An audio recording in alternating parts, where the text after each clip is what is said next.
Hi! Magandang buhay! Panibagong araw, panibagong vlog.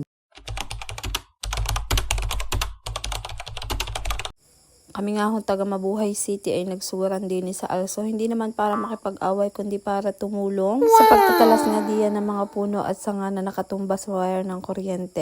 Ari nga ang nagsilbing hero ng taga Also at taga Mabuhay City. Ari nga ho ay wala pang tulog at duty kagabi sa pagsasaayos ng mga linya ng kuryente.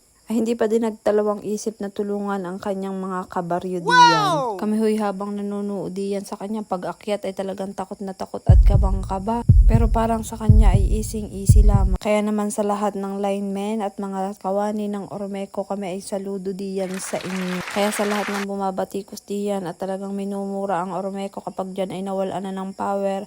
Libre ho ang pagiging mabait. Gawin nyo naman na. Hindi ho biro ang kanilang ginagawang trabaho diyan. Pag ho kayo nawalan ng kuryente, pati din naman pamilya nila nawawalan. Yes! Hindi ho perpekto ang kanilang serbisyo, pero tuwing minumura nyo ho ang Ormeco, lahat ho sila dinadamay nyo. Buwis buhay na nga, namura pa. Anyways, highways, shout out dyan sa mga kalalakihan ng mga taga Mabuhay City at mga taga Also, lalong-lalo na kay Daryl Jan Manong Song.